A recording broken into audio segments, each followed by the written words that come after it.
everybody. My name is Majid Al-Qasmi, and I'm the founder and CEO of SOMA MATER. We're running our podcast, and our guest today is Edward Hamod of Switch Foods. Thank you, Edward, for being with us. And I'd really like you to start us off with telling us about you and Switch Foods' journey. Thank you for having me. It's such a pleasure to see you every time. Every time I see you, it's a great conversation, Sheikh Majid. So I'm Edward Hamod. I'm the founder and CEO of Switch Foods. Switch Foods is the first and only plant-based protein producer, innovator in the MENA region. We've established the company at the beginning of 2022. We launched our fully owned and operational production facility in Kizad in Abu Dhabi in the second half of 2023.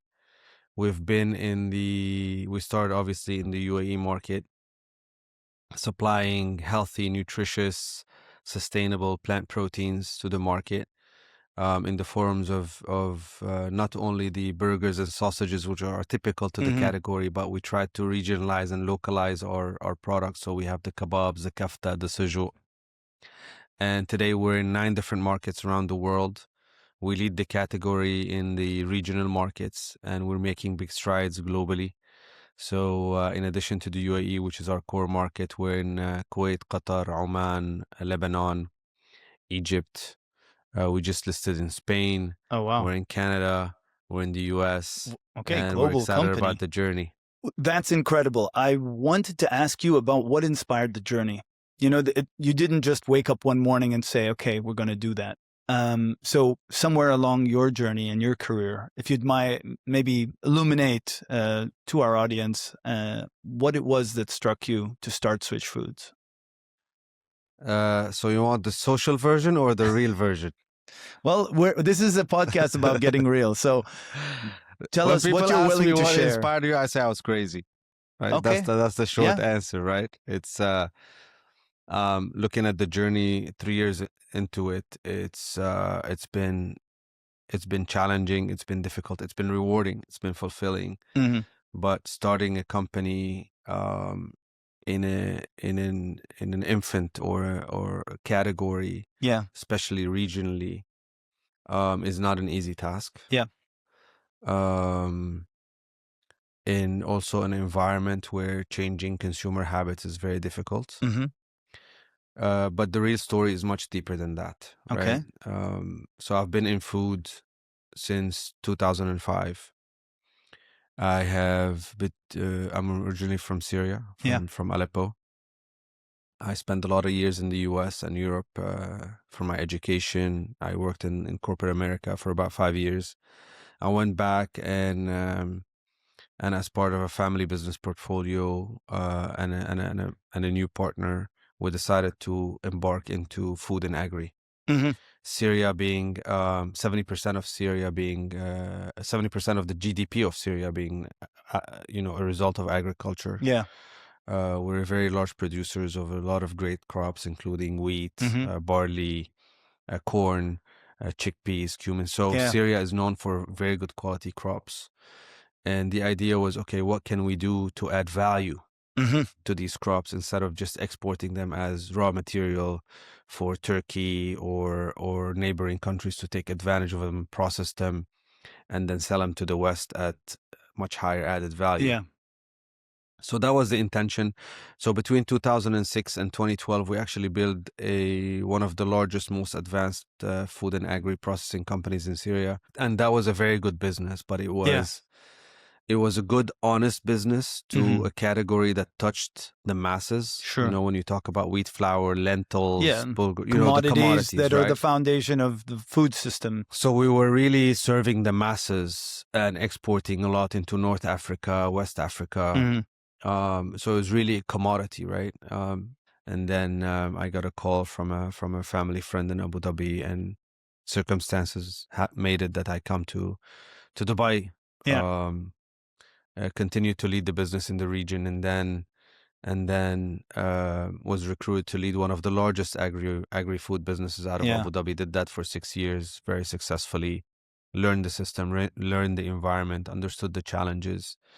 And then I think my first, touch point with plant proteins was, I think it was 2016 when Her Excellency Mariam Al-Mehri was appointed as Minister of Food Security. Her views, and I think she was just coming back from the Milken Institute in the US. Her views was, look, the UAE has to shift its food security policy and strategy to move from low nutrition, high fulfilling foods such as the wheat, corn, and your barley, grain commodities, into more nutritious foods that, you know, bring also an aspect of health and nutrition to the end consumer. And we need to shift our focus from just acquiring agricultural land and production facilities globally to finding ways to produce food locally. Yeah. And that struck a chord. And for the first time, she talked to us about plant-based proteins, plant-based alternatives. Yeah. And at the time, I was like, you know, chugging thousands of tons of animal feed and wheat flour and milk here. So I was in the actual opposite. You're other side of the spectrum. Other side of the table, the spectrum. So I was like, yeah, all right, whatever. That's the first. But it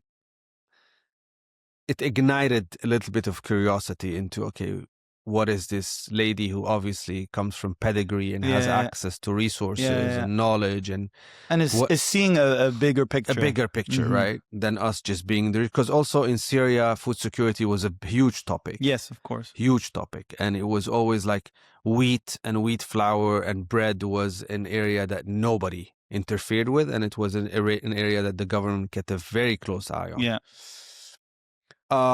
So fast forward a few years, also a personal experience with health in the family that turned out to be related to our food intake. And your diet, Right? And the doctor at the time, I still remember her name. I think she works at Novomed. Her name is Heather Eid. Yeah. Said, look, there's an issue with the immune system. Something is suppressing the immune system, and what I would want you to do is to do a reset of the immune system. Yeah. And we want you to go vegan or completely lay off all these foods for a period of 3 months, which is the time needed to reset your immune system. Yes. Again, if that was the first doctor we visited, I would have probably never done it. Or interesting, right? Because you're like, whatever, I'll go to somebody else and they'll give you a pill or an injection. Yeah. But because we were so desperate, we were like, all right, we're gonna go with it. And slowly but surely we start feeling better. The difference, right? You're like, wow. And this is what I do all day, every day, is I produce food for people. Look, if it struck so deep. Right? So I had never, ever, for 15 years or 14, 15 years, thought about what I do as from an impact side. Yeah. It was always, we did our work with a lot of honesty and integrity. We produced very high quality products. We never cheated in any sort of way or form, which is difficult in a commodity place. Yeah. So we were always higher priced. But this is where I was like, okay, people tell you don't eat a burger or don't eat, hot dogs or whatever, these kind of foods, but you never really go deeper into that. The why, right? And here I was like, okay. Then we started learning. We went on that journey with my wife and started learning the effects and the consequences of everything that we eat or we put into our bodies, but most importantly is our kids' bodies, right? Yeah, of course. Yeah. And this is when I decided, no, I have to do something that is... There's something amazing about what you've done with Switch Foods, and we've had many conversations, so I know where I'm going to take this. I want you to explain how you managed to sort of traverse the gap of starting a plant-based protein business, right? That is delivering a product that is tailored to taste, because what you're really enabling here is optionality at the table, right? So talk to me about, first of all, when you figured out it was going to be plant-based protein, how did you figure, okay, we're doing sujuk, not just hot dogs, and we're doing kefta, not just burgers? Well, obviously, I looked at the market globally first, right? And I wanted to understand what was going on there, and where the gap was, and where the opportunity was. Yeah. And when I looked at the global leaders and the mature markets, I very quickly found out or realized that there was a product and innovation gap. So from the first deck that we did for Switch, the first business plan, the motto was Switch, a seamless transition to plant-based meat, right? So we wanted to have a seamless transition for people that want to use this product. What does this mean, right? You need to create products that are familiar to the culinary experiences of the region you produce, but also to the taste palettes, right? So the industry at that point was focused around burgers and sausages, right? Some nuggets here and there. And I wanted to build a local regional play that I can take globally, right? So I wasn't going to start this business in the US. I was going to start in the UAE.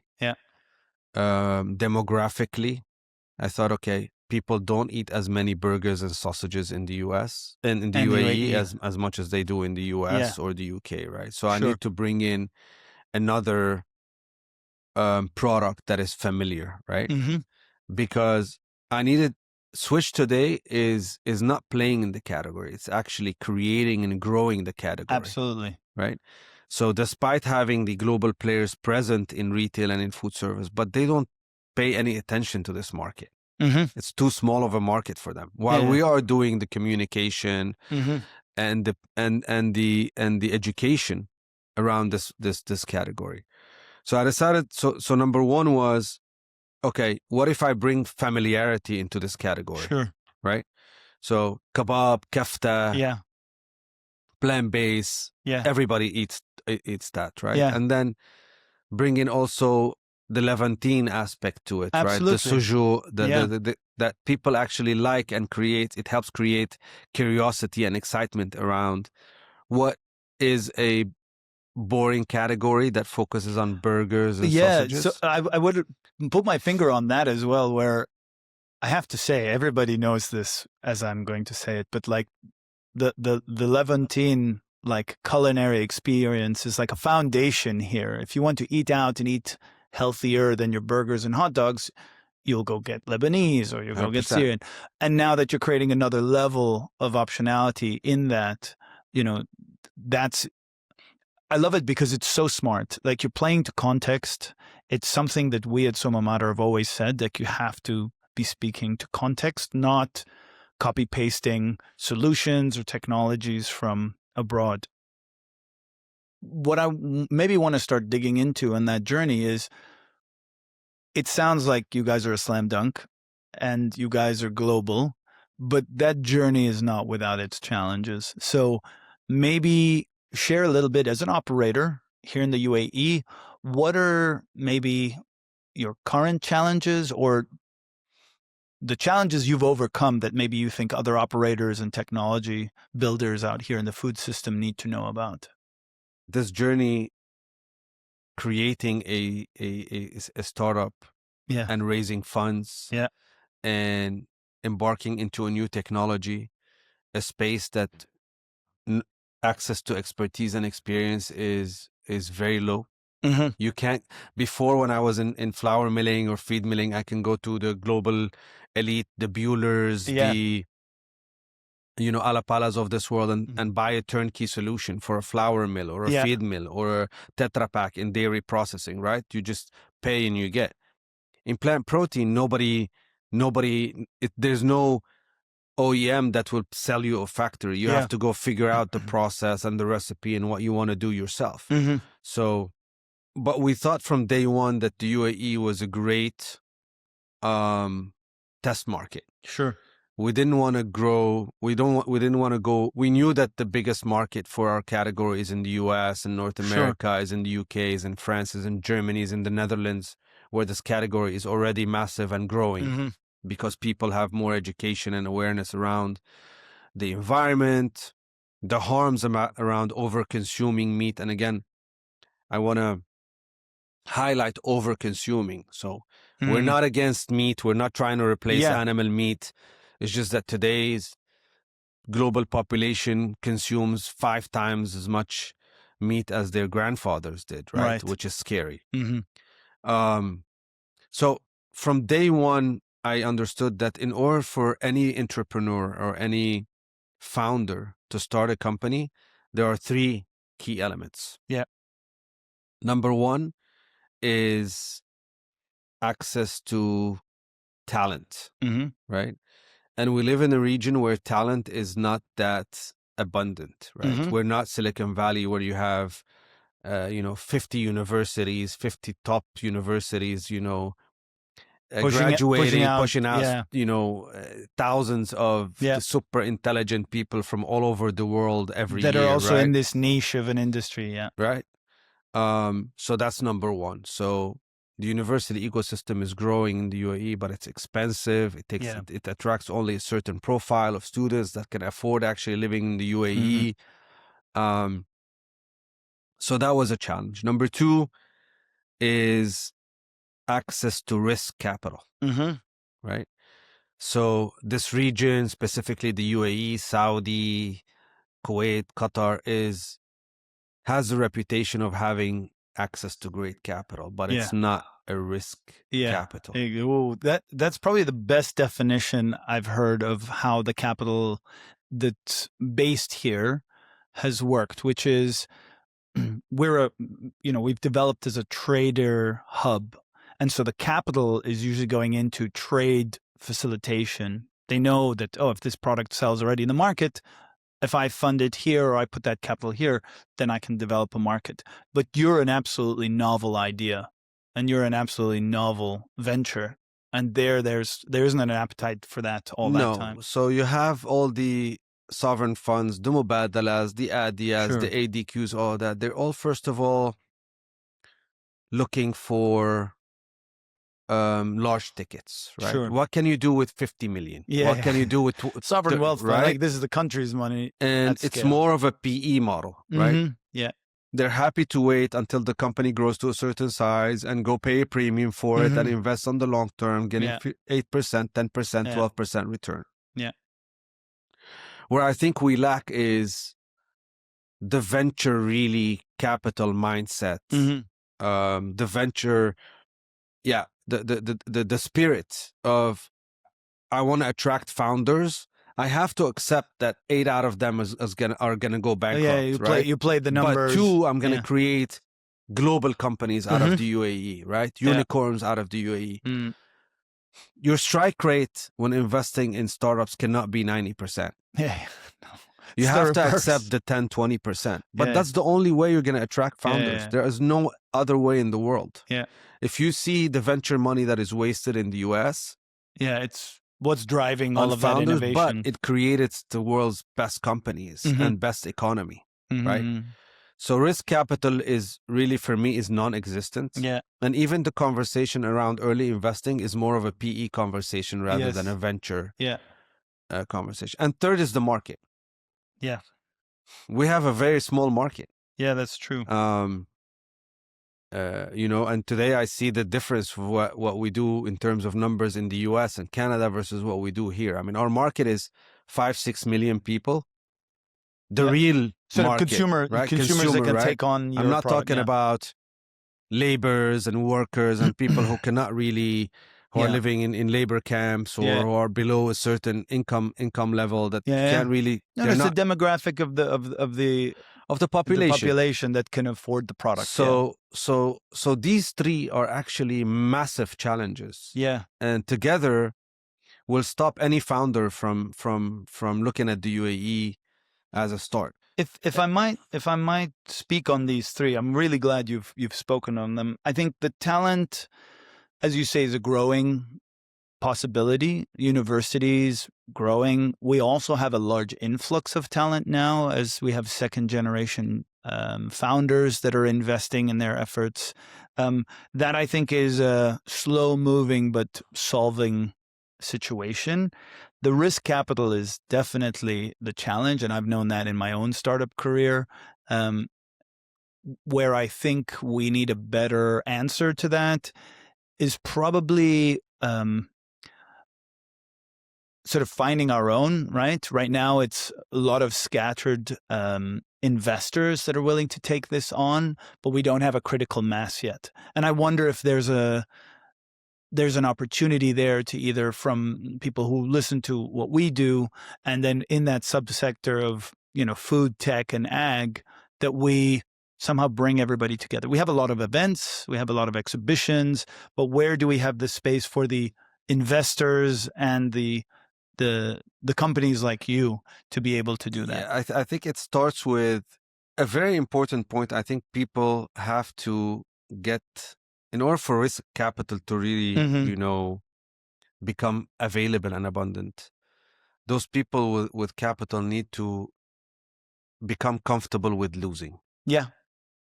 So starting my career in Syria, I remember I had made a huge mistake and lost a bunch of money. And I remember going home, upset. And my dad was telling me what's going on.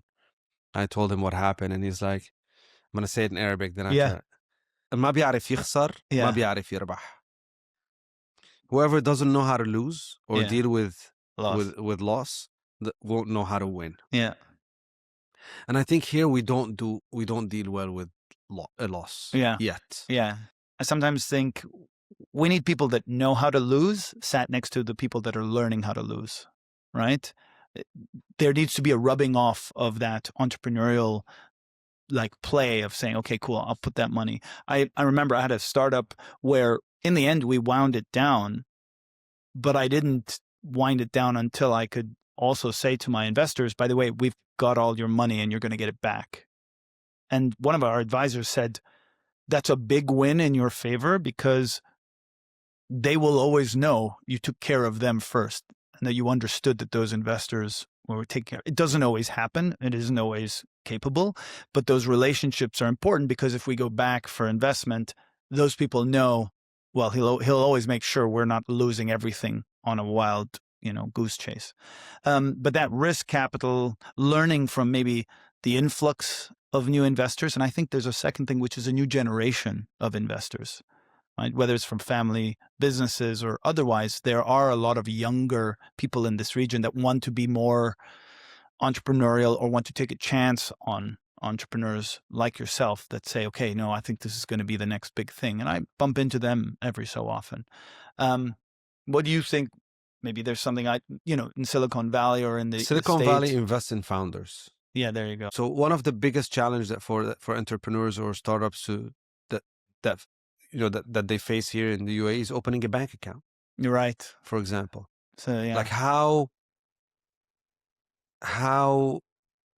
yeah, the idea that there needs to be a lot of checks and balances for a bank account to open. How amateur is that? Like how, like if a founder that's trying to solve 10,000 issues needs 3 months to open a bank account. That's true.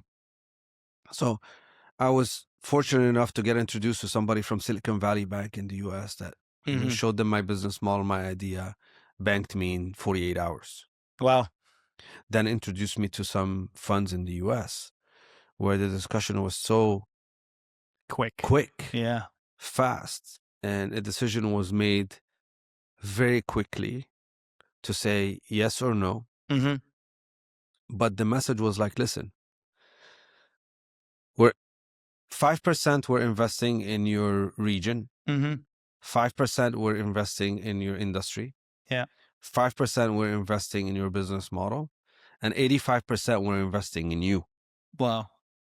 Right? We know what we're doing. We think you're going to take care of our money the same way, better than our children will do, but the same way our executives will do. Okay. 10,000 things of what you're telling us today are not going to happen or are going to go wrong, but we trust that you're going to find ways to fix it. Yeah, there's this understanding that founder CEO is solving while the plane is flying. This message is so important. even for the confidence of a founder. Yeah, absolutely. While on the other hand, conversations here in this region take a year. True. Right? From family office or quasi-government or government that have huge access to funds, and you're asking for peanuts. On that point, it's, I go back, I was very lucky from day one to have very high quality investors. Many of them were from my network. Yeah. Others that were introduced by my network, but who gave me friendly terms, access to capital. There's one more thing you mentioned, which is that the market challenge is the size.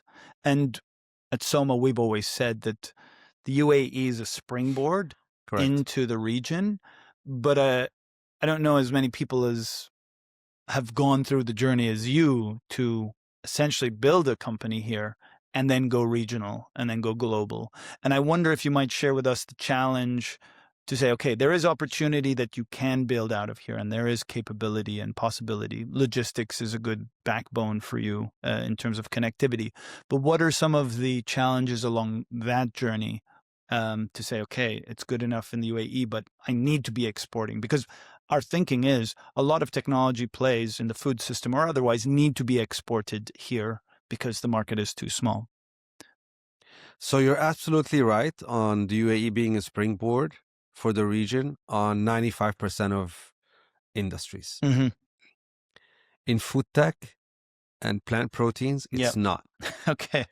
If you are in fintech or in prop tech, you build a company here in the UAE, a payment system, a payment gateway, a property. Yeah, you go then to a larger market that is Saudi, you expand to Kuwait, Qatar, Egypt, all of that.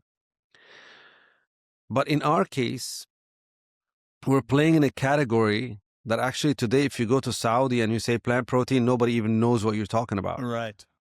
You actually spend half an hour explaining to the people, trying to convince them that this is not meat, animal meat, right? Okay. Plant protein for them is, even here in the UAE, I'm not taking a dig at anybody. Yeah. A lot of the people that are non-Westerners think plant protein is grass-fed beef. It's the animal that eats plants.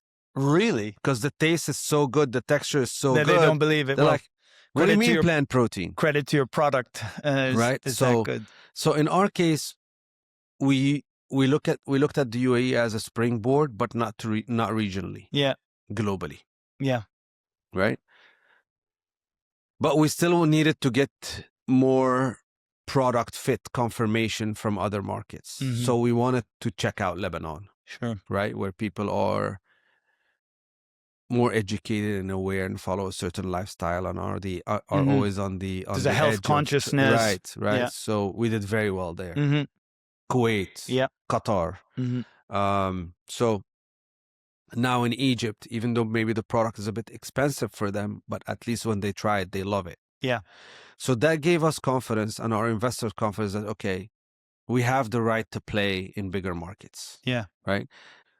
Today in the conversation on a global level, the fastest SKUs to list are actually our Mediterranean range. Interesting. So the kebab, the Whole Foods of the world and the Safeway and the Albertson and the Rolf, they don't want another burger. Right. They don't want another sausage. Yes, I hear you. They want kafta. Oh my God. And then you send it to them. They try it. Wow, this is amazing. Yeah. Even on Amazon, when we launched first in the US, our highest sellers are the kebab, kafta, and shawarma. Really? More than the burger, more than the minced meat, more than the tenders, more than the nuggets. Interesting. So we earned the right to play. Our product range provided us the key to open the door globally. Right? Because if today I was just doing another burger or sausage and I went to Whole Foods in the US, they're going to tell me, oh, we have Beyond, we have Impossible, we have Sure, Garden. exactly. They're trying to bring your parallel. But if you tell them, okay, try this kafta. And today, in North America, in Europe, the fastest growing category in retail is the ethnic food. I want to circle back to the technology and innovation part of what Switch is doing. Because when we talk about food security, we talk about innovation in this space. Technology is obviously a part of that. But I feel like there's this limitation or like a challenge in the understanding of what technology is actually doing for the food system and for the consumer. Let me go back, track back a second to talk about food security, because it's a pillar of what we do here at Switch. Mm-hmm. Today, you're sitting in a facility, 2,000 square meters, that produces between 4,000 and 5,000 tons of plant protein. Yeah. Whether it's in the form of burgers, whether it's in the form of mince, whether it's in the forms of kebabs. I'm talking about protein. Yeah. Right? Meat alternative. Mm-hmm. 2,000 square meters. Our base ingredients is pea protein. Yeah. That is imported from non-GMO pea producing countries. Yes. Right? So mainly Europe. Mm-hmm. In the form of protein powder. Yeah. Right? So not the pea itself, just the powder. That has a shelf life of anywhere from 18 to 12 months, 18 to 24 months in ambient conditions. Yes. That can be stored here. Yeah. In small warehouses. That can be produced on demand, kept in a frozen format, right? We chose frozen because we don't want to add any shelf stabilizers or preservatives, right? So when you freeze a product, you keep it in the freezer, it's good to go for 2 years. This 5,000 tons of protein, in order to replace it with animal protein, look at it from a food security perspective and a cost perspective, right? You need to import about 250,000 tons of feed. Yes. From across the world. Yeah. Right? Assuming that every carcass or cow weighs 200 or 250, you need about 20 to 25,000 head of cows. Yes. Right? And that's slaughter weight versus live weight. Right. To which you need 500,000 square meters, I don't know, 300,000 square meters of land. Easily. To which you need, per kilogram of beef, you need about, I don't know, 30 billion liters of water. Right? For the cows. To which you need temperature control. Yes. To which you need to which you have the challenge of managing manure, diseases, inputs, and the outputs. Yes. So all of these elements to get to that are actually being replaced by a 2,000 square meter facility that has raw material for a year production, that can produce goods that can be stored for 2 years, and that can be produced instantly. It doesn't need 2 years. Yeah. Yeah, right? exactly. For the cows the growth, to grow exactly, and be slaughtered. So from a food security perspective, it's not even a discussion. Yeah. Right. That's a crazy comparison that you've done. If you walk through the supply chain and value chain of getting to this 1 kilogram of beef. Yeah. Right. How much inputs, time, and cost and risk. Yes, that's true. Right? Herds are not immune to disease. 100%. You have all sorts of foot and mouth. Yeah, crazy. exactly. We heard that all the time, and it happens. Yeah, it happens, but nobody talks about it. So this is from a food security perspective. To go back to the technology, so for me, this was actually the right place to start Switch Foods. Absolutely. They don't have problems with beef in the US and Canada or in Switzerland, where you have animal grazing the prairies all day and you have access to water and grass and feed and all of that. Right? Agreed. So, and also what the consumer needs, or what we forget, is that the type of meat that we eat today is super highly processed. It's not 90% of the meat we consume is actually factory farmed. Yeah. So you're getting this animal, you're feeding them, with the sole objective of fattening them in the shortest amount of time, giving them antibiotics, hormones to prevent them from disease and things like that. And then you're eating. It's no longer the cow that's on grazing, the grass. Yeah. Right? That visibility is not there as much. Not at all. And today when you pick up a burger box from one of the brands here in the region, and from the meat section in the UAE, or you read in the back of it, contains soy. You know, why would a burger contain? Because it's actually, most of it is fillers and additives, and even on what is being sold as meat. So our product is a lot cleaner. The ingredients are clear, a lot more transparent. To go back to the technology part, when I started this business, I had no idea. Okay. Like, I knew about producing plant-based protein as much as I knew about producing cars. Okay. And you don't produce cars. And I don't produce cars, never produce cars. I drive them, I like them, but I don't produce them yet. So I spend a lot of time in the US, where I got introduced to food scientists, food engineers. And I looked at the technology very deeply as well, because at the time when I was starting, I could have gone into plant-based, which is what Switch is today. Could have gone into fermentation or precision fermentation. Could have gone into cultivated meat was starting. Yeah, this is it. And we haven't even touched that whole realm, but absolutely.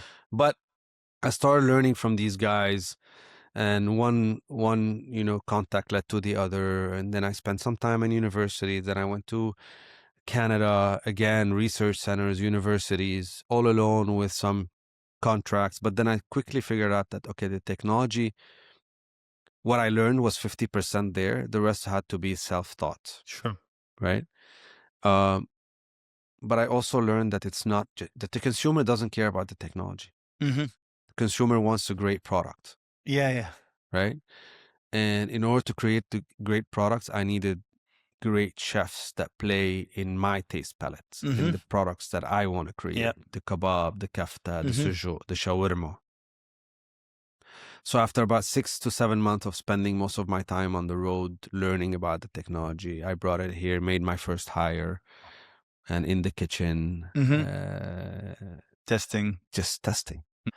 If we were to leave this podcast with two things, I want to know what today your biggest challenge is, and I want to know what you would give as advice to any other innovator in the food system.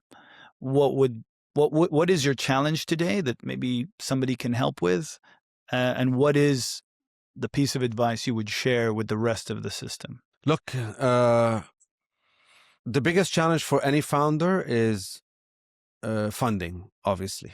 That is industry agnostic. Always. Right? However, here in this region, we have a bigger challenge because we have a smaller pool. Today, when I talk to fellow founders in our industry in Europe or in the US, they have access to grants, whether university grants or government grants, which doesn't exist here in our region. And they have access to, also the government gives them, impact-related funding, which we don't have access to in this region. Obviously, a larger pool of funds and impact funds. So it's very important for founders to understand that they're not on level par with founders in different regions that have, access to universities and government grants and funding and all of that.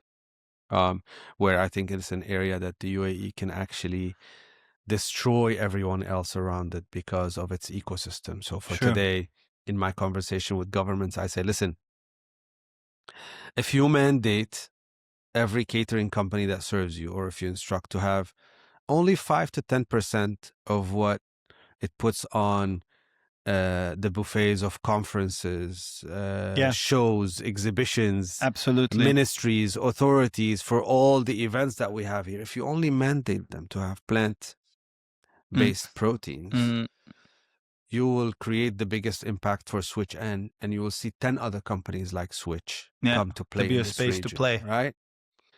And the second is, or what I would like to leave founders with is, the journey is a founder is a very special one. If you don't remind yourself of the why on a daily basis, and you don't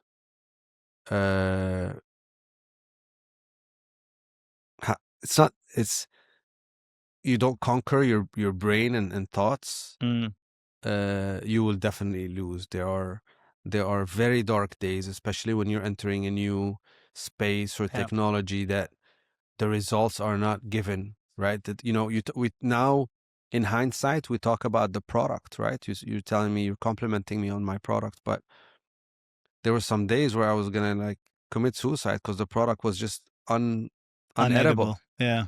Right. And I would have to go back home and start all over the next day, you know, starting from scratch. And some of the chefs I worked with just wanted to get to a solution. So they're like, no, it's good. It's Yeah, good. So I'm like, man, this tastes like crap. We can't go to market with this. At some point you're like, okay, we're never gonna get it. It's never gonna happen. And then something happens. Yeah. And it's always after going through the pain. It's always like last minute, man. Like when you're done, when it's like game over and tomorrow we're gonna shut down. So if you're unable to deal with your emotions, if you're unable to deal with the inconsistencies, you know, people talk about resilience, but it's persistence. Mm-hmm. And understand what it takes. It's not a journey for everyone. Yeah, I have a lot of friends. And I was a founder at 42 as well. I had 2 kids, a wife, a house, a lifestyle. So it wasn't easy. And I was okay with my bank account decreasing every year for the past 3 years. Now I'm like, I don't know how much longer I can sustain, but it was a choice I wanted to make. I just didn't want to, you know, wake up in the morning and my thoughts were like, okay, now I'm this top executive, and then what? Yeah. Like how are my kids gonna remember me? What's my legacy? What am I gonna do? So, and obviously to have legacy and to be remembered and to build a great company takes special people. Yeah. It's not a given. Not everybody can do it. So make sure that you're ready for that journey. Everybody talks about successes. Nobody talks about failures. Yeah. Edward, this was an amazing sit down. I also hope we have many more in the future, because I think we haven't even scratched the surface of some of the things we could be talking about. But thank you very much for your time. Thank you for Switch Foods for hosting us here at the HQ, and hope to see you on the next one. Thank you so much for having me. It's always a pleasure. I enjoy having these conversations. I know I'm talking to someone who really understands what I'm saying and can actually push me to dig deeper. I hope we provided value and food for thoughts to our audience. And thank you so much. And Switch is always your place. You're always welcome to stop by on your way back or 2 hours back from Abu Dhabi and grab a plant-based healthy sandwich. Thank you so much. Thank you, sir.